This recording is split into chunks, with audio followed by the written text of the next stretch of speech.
So, from the Dumpster Fire Department, YouTube Sucks didn't go live. Welcome everybody who's watching on YouTube. You haven't missed much, only a couple of corners here. Everett Paddock leading over Graham Sanders, Benjamin Kopke, Chris Preston, Aaron Stillwell. 22 cars on the starting grid. I'll tell you what, the top three starting to open up. Oh, we've got one off the race course. That's Frankie D, a little bit further back in the pack. And Wes, if I'm remembering the ring, the little bit that I know about it, oh man, wait, we got to get back to the front though. Good Lord. Great battle for the lead. We're getting into the point now where there's a couple of points where you're almost full throttle for large sections of the lap here. This first really third to almost half the lap, it's just flat out blasting these cars, followed by huge technical brake zones. Coming to one right here, crest to hill, through a couple of corners, keep on it, watch the curbs, some of the slowest corners on the track. So easy to get it wrong through here. Man, I'll tell you what, looking here, David Porcelli currently running in the 6th position, only 1.7 seconds back as it stands right now. Looks like our top 6 are all going to be fairly close together as they run here. You got to get back to 7th place Nicholas Daly before you have a pretty sizable gap to your race leaders.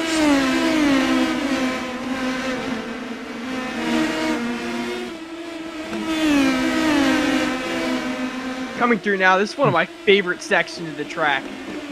Super, super quick. This section of track was actually built on previous just horse trails. The rest of the circuit was all purpose-built back in the 20s, but that section is so technical, so fast, and really, really easy to screw up, as we almost saw Graham Sanders do, almost touching the grass there. Well, I thought he was going to completely wad it up in the guardrail for a moment. My heart kind of skipped a beat. Well, and James, we've seen Graham Sanders make some uncharacteristic mistakes this season. The reality is he probably should be a whole lot closer than he is right now in the championship standings.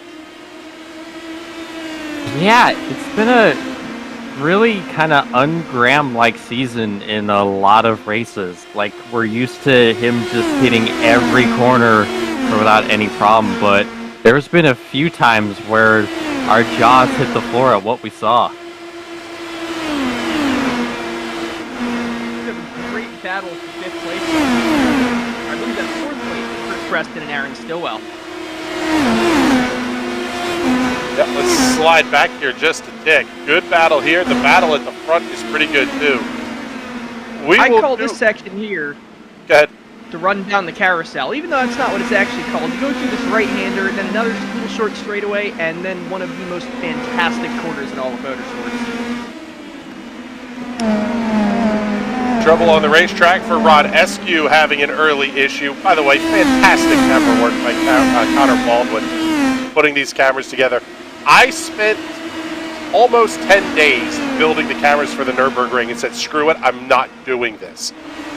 Connor not only did he have it done pretty quickly for us, but absolutely fantastic job. Some of these views are epic looks.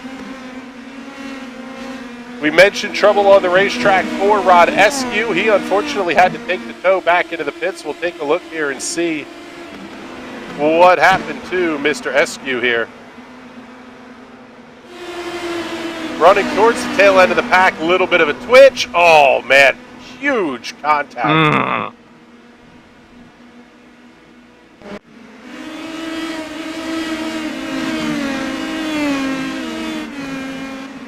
A little bit deeper in the pack, Dylan Vilashinsky coming around Greg Laborde for the 17th position. And I am absolutely amazed here. Still at the front of the pack, your top 3 are as close as we could hope to possibly see them. And still only 3/4 of the way through lap number 1.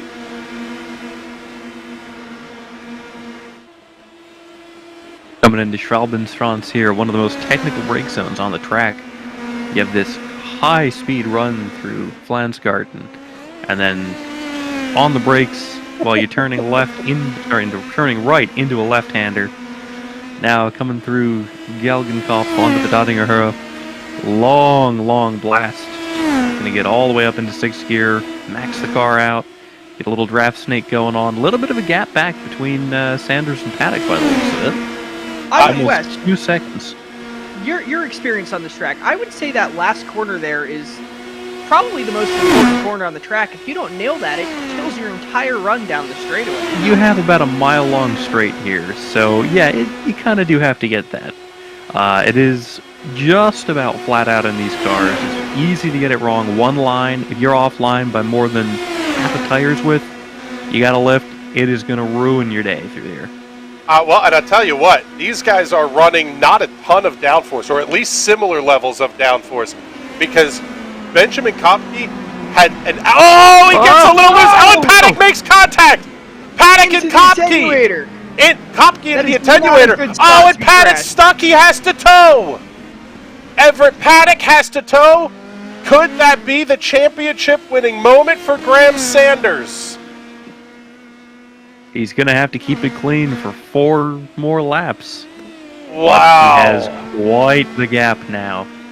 He can afford to not take too many risks. Let's get a look at this replay here. Yeah, I knew this wasn't going to end well. He just airmailed it just a tad, lost it. And then the netcode gods intervened. Those cars looked together, and Everett had absolutely nothing he could do. The lead for Graham Sanders now 3 3/4 seconds over Chris Preston. Everett's tow time, since he's just past that pit entrance, iRacing will simulate him needing a tow around the full length, right? That could be a 15, 16-minute tow. Man, you know, that's close enough that it might be the full tow. If that's it, he is completely done. Yeah, even if he gets back on track and Graham Sanders were to wreck, even if he wrecked right now, I don't think there's enough time for him to get that distance back, especially with a damaged race car. Paddock is still showing in the box. Michael Holler showing his way on his way out of pit lane. Rod Eskew, Joe Fierro have retired. Weston Epps also being shown on the way out is what we're seeing here. Everett Paddock is in the box. We'll see how long the tow is going to be, but following the battle now between Chris Preston and Aaron Stillwell, this is the battle for the second position. And quite frankly, this is the help that Chris Preston needed as well. Going back to our point standings here early on, Preston was 150 points or so back of Everett Paddock. But with a strength of field of 30.87, there's a lot of points on offer here for Graham Sanders and Chris Preston. Yeah, 30.87 plus a 22-car field. Well, there's going to be some astronomical points values in it. We have no idea what's going to happen with the championship battle. Even when the race is over, we're still going to have no idea what's going to go on. Tell you what, I never have any idea because I don't understand how these points work. I think they're just made up and none of them matter. I know exactly how this point system works, and even I don't know what I'm talking about. James, it's funny that you say that, though, because Nurburgring week is always very unique in that you ordinarily, for the PM18s, you're going to get 5 to 6 races a week on average, I would think, that are going to not only go official, but be big enough to possibly split. However, at Nürburgring week, you could end up with a bunch of these races that go official. I mean, we had 44 cars on the entry list tonight. We've got a move for second here. Going to be side by side through the turn. Oh. Wow, that was gutsy. Great pass by Aaron Stillwell. Another battle here. Benjamin Kopke. I don't know how Kopke got the car refired once Everett Paddock took the tow. I don't know how Kopke's car is not absolute junk hitting the attenuator the way he did. Yeah, isn't that how it goes? Everett was the complete innocent bystander, and he got the absolute worst end of the stick. And speaking of Everett, he has left the session. That, you just feel for Everett. Like, he's been one of the absolute stalwarts and OGs of the series. It would have been cool to finally see him get that championship. So to watch it end like that, it's really tough to watch, I tell you. Well, and something that we can't discount here, I mentioned it a little bit ago, James, we've seen some mistakes out of Graham Sanders this year. It's not over just yet. Sanders still needs the win here. Even second or third may not be enough to catch Everett Paddock. You are correct, and I don't know. It's really hard to think that that's a possibility of him making another mistake. Like, I've been wrong before, very frequently, at least 1 to 2 times a race, but I'm pretty confident that this is not going to be one of those times.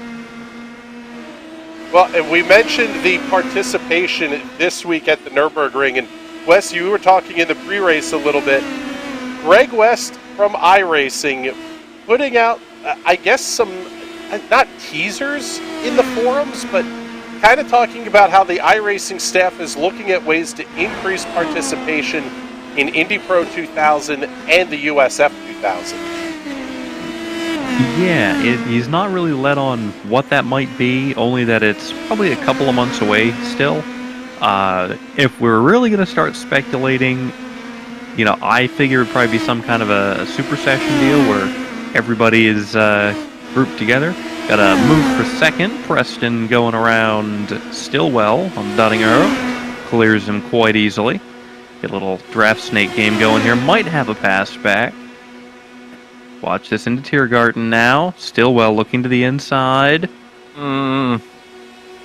Side by side. Not going to get it done. Oh, God. It just gives me anxiety every time you see 2 cars side by side through there. It's just 165 miles an hour. That's quite a lot in science units. Don't ask me what. I can't do that conversion off the top of my head. Probably 160? No, no. That's yeah, right. I can't do math today. This is an American series. Oh, wow. We are in Europe right now. Yes, for the moment we are in Europe. By the way, Frankie D just setting a new fastest lap of the race, 6:27.032. That's a quick lap, considering his qualifying time was a 6:26.9. Obviously not anywhere close to what the pole time was. Graham Sanders' lap time was 6:24. But still, halfway through this race, and we're setting laps early, about 3 seconds off of pole time. Anyway, back to our discussion of what the future holds here. When you say a super session, what are you thinking there? Like Indy Pro and USF run together? No, nothing that crazy. Just single large grid races, no chance for a split. Meanwhile, talking about this again, side by side, Stillwell and Preston through Armberg. You guys are really going at it. Down through compression, still side by side. One of them's going to have to give coming up here. And that will be Stillwell. Preston maintains second. Oh, man, a little twitchy on corner entry. Oh, and Preston overcooks it a little bit. Man, Stillwell overcooked it even more. Yeah, he got the curb. These cars do not like curbs. Honestly, is there a car on the surface or on this planet that really likes the Nordschleife curbs? Lotus 49, actually. Real fast way to drive around here is ramping over those curves. But that's also probably the most what a pass. Stillwell up the inside. Wow.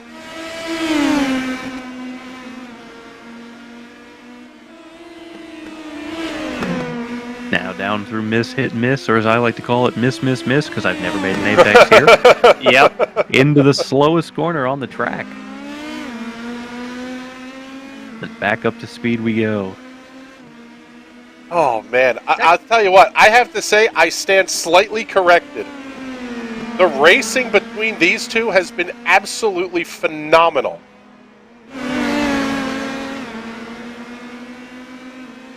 Graham Sanders, he said see you bye. The lead's up to 5.5 seconds right now.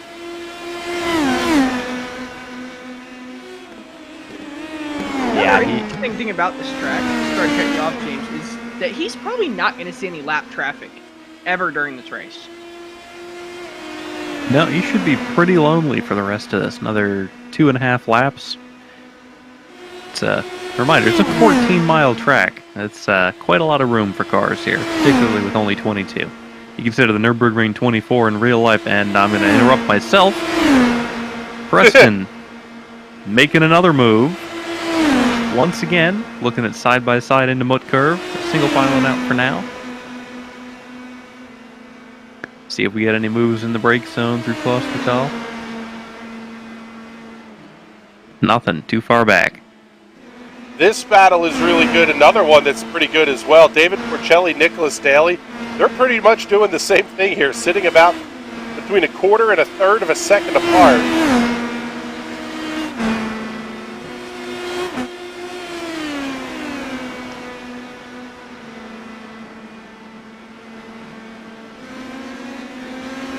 Porcelli having an issue. He was off track for about 15 seconds.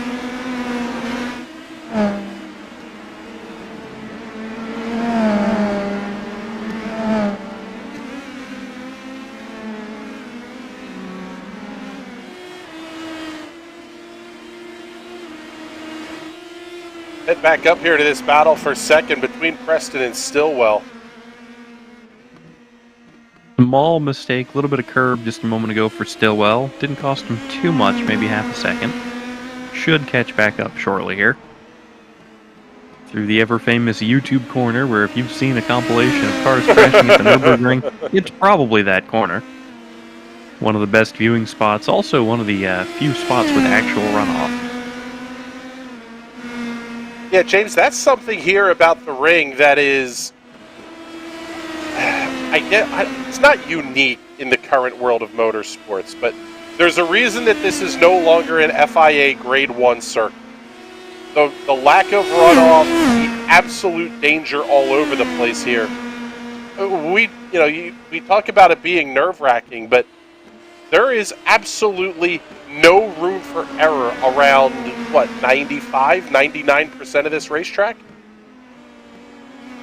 Pretty much, yeah. If you're just off in the slightest bit, you are likely destroying one of these guardrails.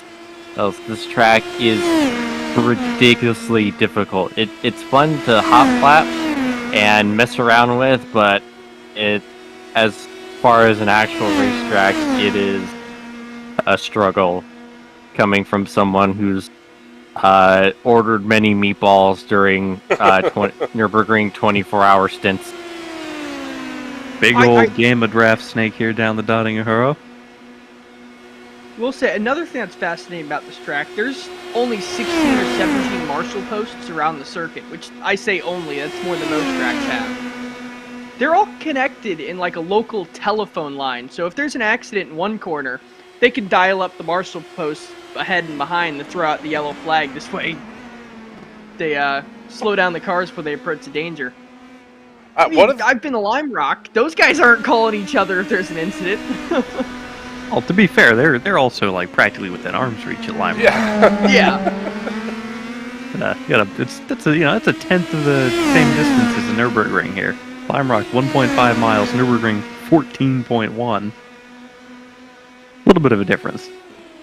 One of the other things that I do love about the ring is it's available as a public toll road, as everybody knows, but I didn't learn this until fairly recently. If you wreck at the Nürburgring, you get a bill.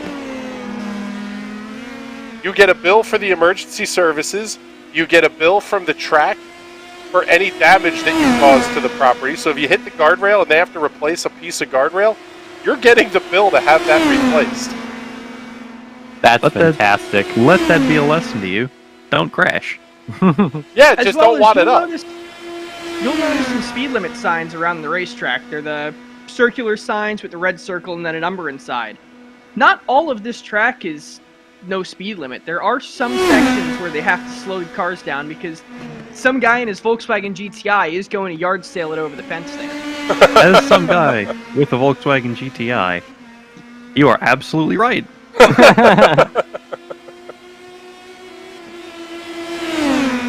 Trouble for my Or some collar. guy in a He has. Miata. Oh, Mike, no. My favorite ones are the clown in the Honda Fit that gets absolutely yard sailed to the moon, though.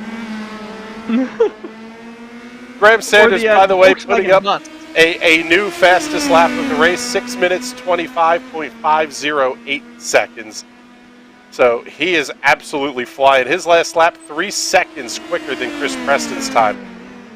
The other one that absolutely, it just makes me chuckle about the Nurburgring. You can go as fast as you want on the majority of the circuit. However, the rules of the road still apply. You must run on the right-hand side of the road unless mid-corner, and you have to use your turn signals. Not only that, you're not allowed to pass on the right. If you want to make an overtake, typically the driver behind will flash his headlights a couple times, let the driver ahead know, hey, I'm in a Ferrari and you're in a Honda Fit, let me by. And then you have to make a safe overtake on the left-hand side. Absolutely beautiful. Could you imagine if they did something like that at Daytona? We're just going to open up the road course, let you do, as fast as you want to go, but all the rules of the road apply. We couldn't do it. Florida man could not figure out how to do it. Nope. It's is way too difficult to A, use turn signals, and B, drive like a civilized being. It's Go on, James. It's kind of remarkable that German man can be trusted to behave, though, because you know what they say, all the crazy news in the world happens either in Germany or Florida. Side by side now. Once again, battle for second, side by side up to Oh my God. Really close.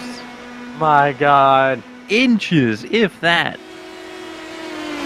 Something tells me Preston is not going to be happy about that one. Oh boy. See, now the thing about the Germans being the Florida man of the world, the Germans can at least follow the rules of the road. Oh, big slide from Stillwell. That's going to let Preston back through. Carried too much speed mid-corner, the carousel popped out of the banking, and that's it. He's lucky there was just a few seconds lost there, not a little contact with the wall and a bill from the track. Seeing our buddy Kylo Ciacelli checking in the comments here. David killed Frankie D, just like he killed me at Phoenix. Wow, we're not holding grudges or anything. I love hate in the comments. What we really need is snark from Emmy McCullen at this point as well. That would just kind of top the night off for us here. Telling us how much of idiots we are. Although if we had you two in here, Wes, it would probably just turn into a discussion of Sporty Car. Oh, for sure. We can absolutely spend hours discussing the intricacies of why BOP is terrible, and I can go on a several-hour rant of how to fix sports cars and how it literally just comes down to just let them race. Yeah. Yes, just let them go. You don't like running fourth? You don't like being the fourth fastest manufacturer? Get good. Possibly even faster. Trouble for Tom Whitmer. Let's take a look here at the Hot Shoe Racewear Instant Replay. See what happened to Tom.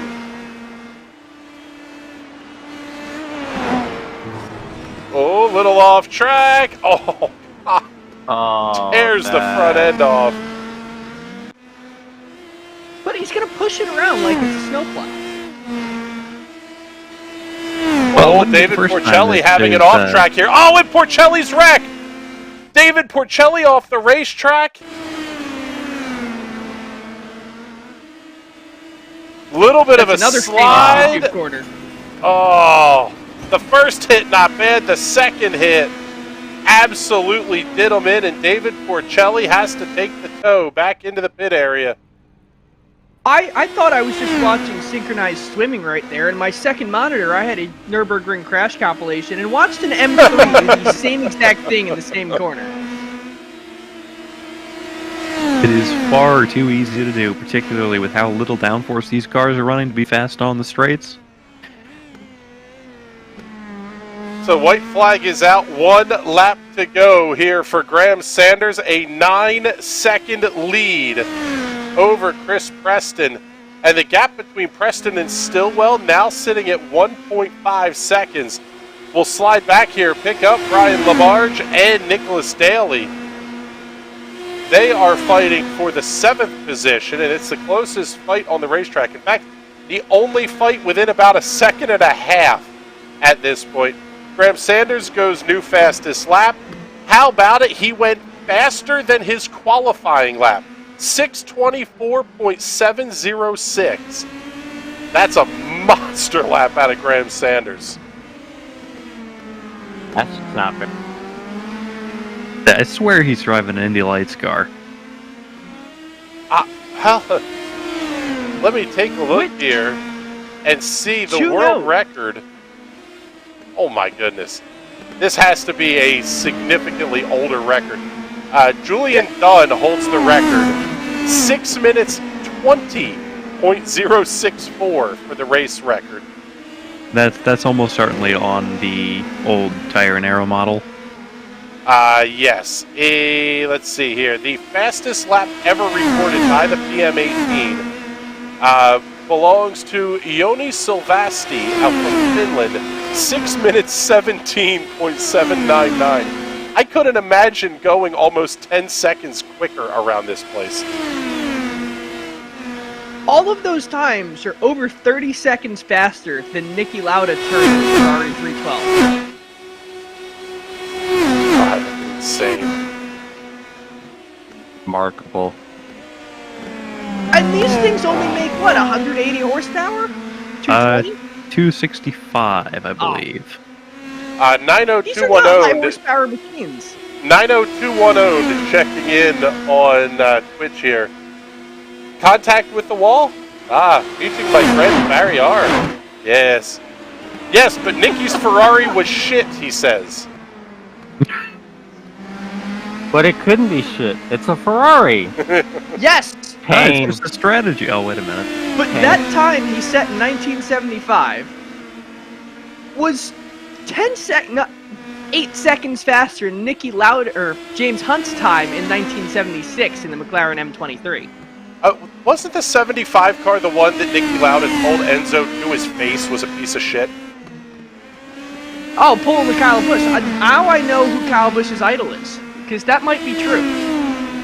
You know, I know you're wrong, but you might be onto something. I'm doing my research right now. I will get back to you on that one. Please do. Halfway Please through do. the final lap here for Graham Sanders. He had a great battle going early in the race. Now he's just been on a hot lap session since the incident that took out Everett Paddock.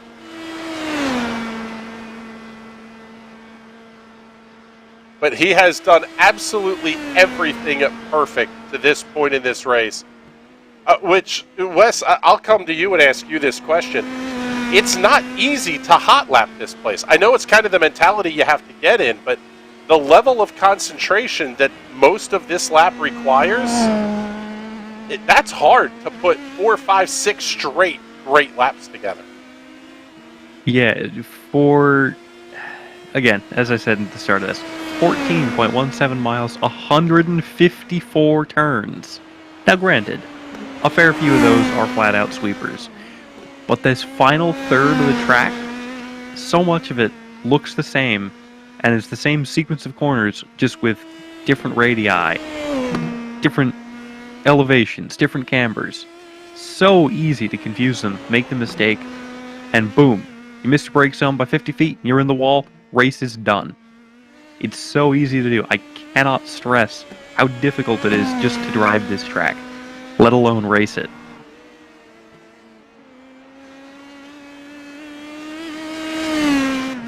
Well, Graham Sanders has been impressive to this point. He's got a 10-second lead over second place running. Chris Preston, we'll pick Chris up here for just a moment. Follow our podium around. Preston has, since he was able to clear Stillwell, and I think it was when Stillwell had that little bit of a wide shot through the carousel, he's been able to open up about a 2.3 second lead here over Stillwell.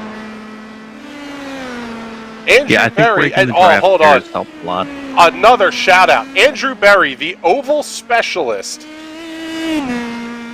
How about a great fourth place run, +6 at this point on the timing and scoring charts.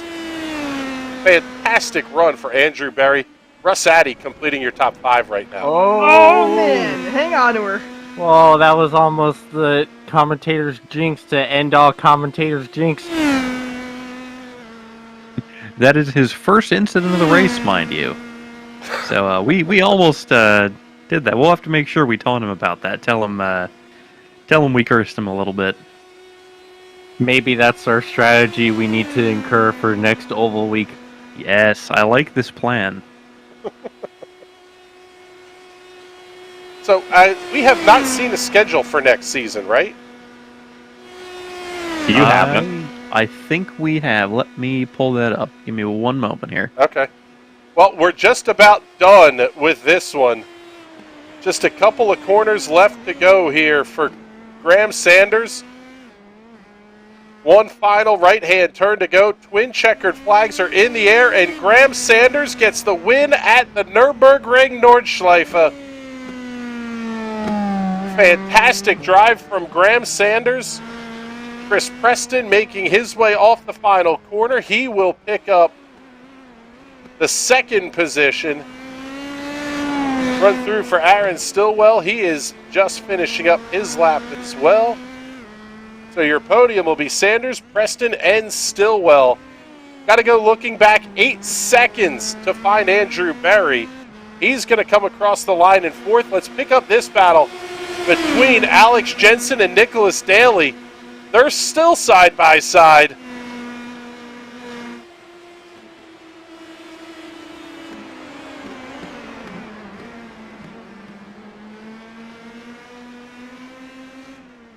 Looks like it will be Nicholas Daly able to hold on. Great drive off the corner for Alex Jensen, but Daly able to hold on for the 7th position. Dylan Vilashinsky just finishing up his lap. Benjamin Bachman crossing the line as well. Benjamin Kopke will be the 11th car over the start-finish line. And we will have one more to finish after Kopke. And that will be Jason Padu.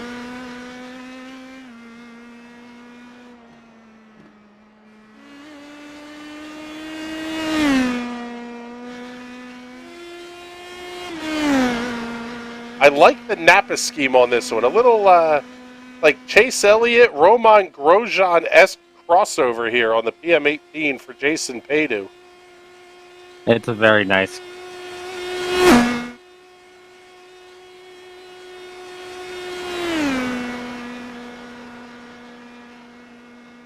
You hear that poor Mazda engine just absolutely shrieking down the straightaways.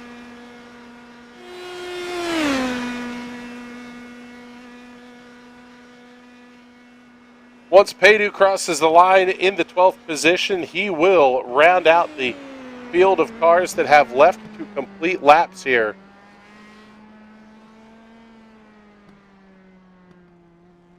In the meantime, I have finally dug up the schedule for next season. Should be starting out with the IMS road course, followed by Watkins Glen. Phoenix with the open dog leg, which will be interesting. Heading off to Japan and Fuji on the Grand Prix course there. After that, over to the Homestead Miami road course, followed by Road Atlanta, Twin Ring Motegi Oval, Spa-Francorchamps. After that, yet another Grand Prix track. Then I believe the Twin Ring Motegi road course will be replacing Phillip Island on the preliminary schedule, followed by the Iowa Oval, the Daytona road course, and finishing off at Moseport. Yes, I love that idea of finishing at Mosport. Man, that one was. This was actually a fun race to watch, and quite frankly, it helped having three fine gentlemen to converse with here in the booth. But let's get our Victory Lane interviews squared up here, and we'll pick up. We'll start with Graham Sanders, our race winner here this evening. Bring Graham up into the booth with us here, and Graham, I'll tell you what, you were gonna possibly need some help to secure a championship, and you got every bit of it, even with picking up the win. You've got to be absolutely ecstatic at this point, not only picking up a dominant race win, but possibly also another championship here in the PM18 series.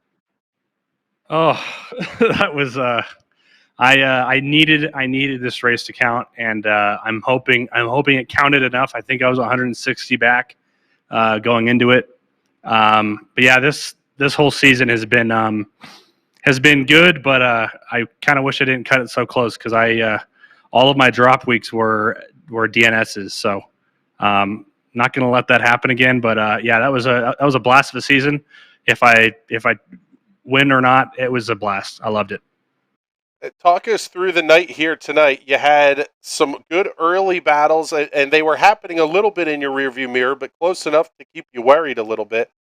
Then all hell breaks loose, and you've got a 10-second gap. That has to be a heck of a mental switch you have to flip. Yeah. At the start, I just wanted to be up front. Got past Everett relatively quickly. But yeah, once that's a real shame what happened with Everett and Ben. That's 2 seasons in a row now where a championship contender DNFs on the last race. It sucks to see. But yeah, once I had a pretty good lead, I just had to tell myself, just finish the race.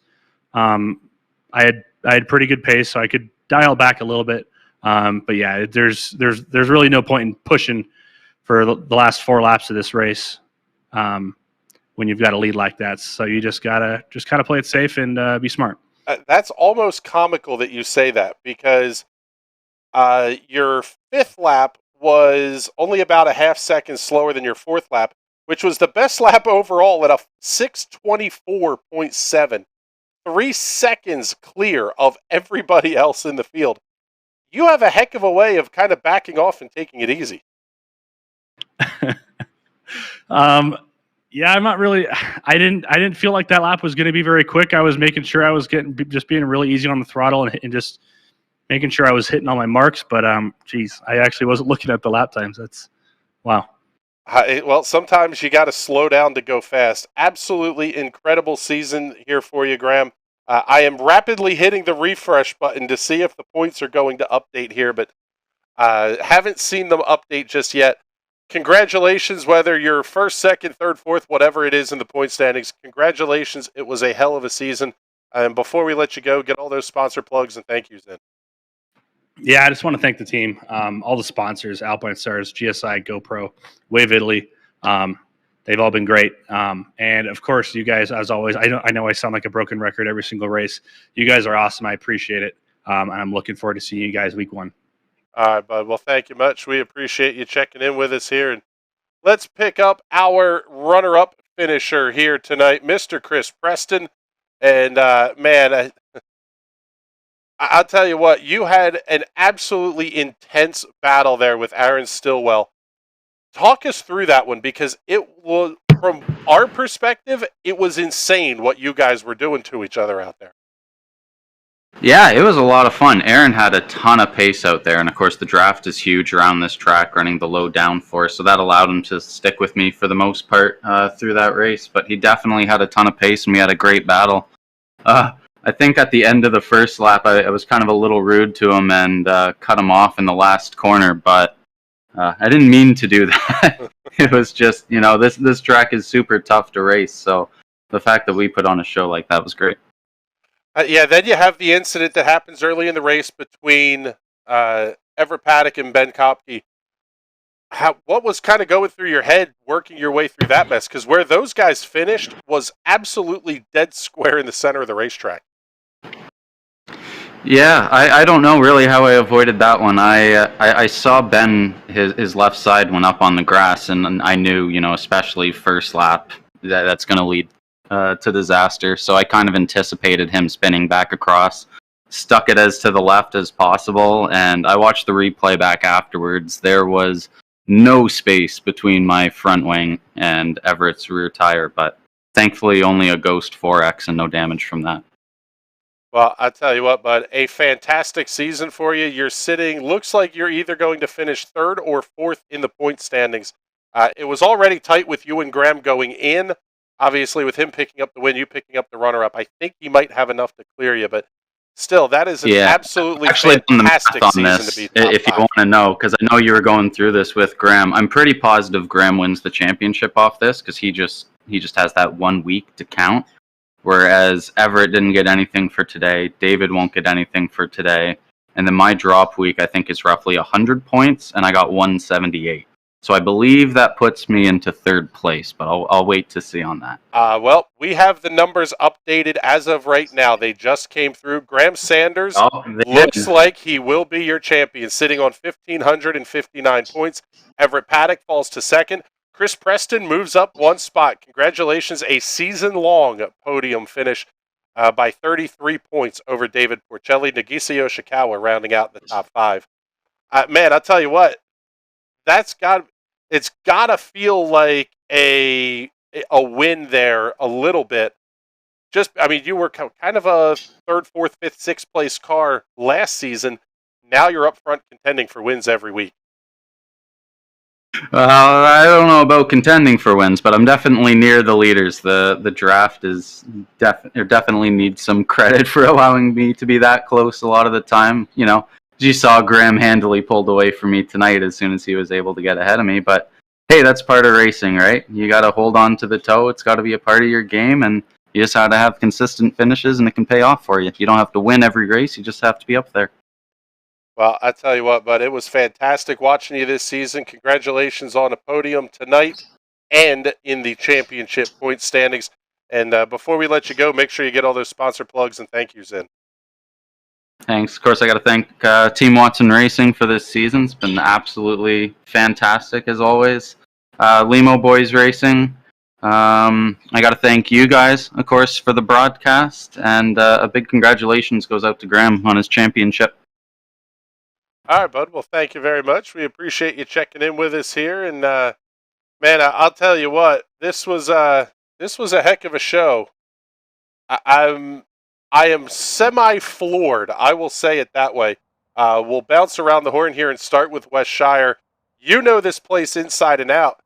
We saw guys too wide for most of the lap around here. You're not supposed to be able to do that. Yeah, there was quite a lot of stuff that, particularly with the low downforce here. One mistake too wide through all these flat-out one-line corners, and honestly, I'm surprised we didn't see more accidents. There were some fantastically brave moves, some just phenomenal skill from everybody out there tonight, getting around here too wide, and yeah, just really, really impressive overall. Patrick, we'll come to you next. I am thoroughly disappointed in you. I can't believe we only worked in one sausage reference tonight and none from Airplane, which is thoroughly disappointing. You can't be on your A game every night, though. No, I was trying to work the jokes, and they just wouldn't work, and I was doing them in my head, and it's not going to land, So, unfortunately, nothing from me tonight, but it was a fun race. It was too good of a show to really make too many jokes about, because we were expecting the usual Nurburgring. It's a huge track. Everyone's going to be spread out. You're going to have 10-second gaps. But we actually had a race, so I don't think we needed the humor tonight. No, we didn't. And James, this was a championship battle that we didn't necessarily see coming. We knew Graham was going to be in full catch-up mode. But tonight was really that kind of crowning achievement. If you're going to win a championship, a dominant performance on the Nordschleife is how you want to do it. Pretty much. Real quick, we do have Aaron Stillwell sitting, waiting for his interview. Oh, do we? Well, then let's go. Let's bring him up here. Yep, he just joined. Well, there we go. Let's talk to Aaron Stillwell then. Get the graphics out of the way. Bring Aaron back in here. Because, man, I'll tell you what. That was the Arrow McLaren SP colors looked like a fantastic show tonight. You had a great battle with Chris Preston. That had to be a ton of fun out there. Yeah, it was a tough race, but it was really fun. What's it like trying to not make the mistake? I mean, I think we only saw one out of you sliding a little, well, at least major mistakes anyway. Sliding wide at the carousel. That really was kind of the decider between second and third. But this place is tough to get spot on perfect every time. Yeah, it's a real tough track. Pretty easy to make a mistake, especially with these cars running, no downforce effectively around here. Well, I tell you what, man. The draft is pretty tough too. What little downforce you have disappears pretty quickly. Yeah, it was a hell of a show, and then obviously once that gap opens up, it sort of feels like you kind of go into hot lapping mode where you're just trying to not make a mistake and give up what you have. Is that a hard mental switch to flip to go from battling somebody at a place you don't necessarily expect to battle to I'm now just kind of conserving and getting this thing to the end? Fortunately, I've had good practice this week with Frankie and Tom have been pushing me pretty hard all week here, so that prepared me for that. But you're right. As soon as you break that toe a little bit, you start pushing that little bit harder. It's easy to make those mistakes. All right, bud. Well, congratulations on a podium finish here tonight. Thank you very much for checking in with us, by the way. I'm sorry I missed you there coming into the room, but congratulations on the podium. And before we let you go, get any of those sponsor plugs and thank yous in. I just want to say thanks to the Driveline Sim Sport guys, and you guys have a great night. All right, bud. Well, thank you much. We appreciate it. And just getting the final confirmation here. 2024 Season 4 is a go for the National Racing Network and the Indy Pro 2000 Championship. I am thrilled. That is, I look forward to these every week and seeing the growth in the schedule and the participation numbers has been fantastic. I hope we've helped at least a little bit with that. But man, I'll tell you what here, James, we'll come to you to wrap this thing up because you have been my partner in crime here in the booth for multiple seasons now. Man, this was a fun season, and now we're going to get to come back here, take a week off, and come back and wrap out the 2022 calendar year with more Indy Pro 2000. It's crazy. I just realized that going into next season, we will be doing this for an entire year. An entire year of every Thursday, hey, bringing you awesome PM18 racing and severe lukewarm commentary with loud, hard to listen to noise.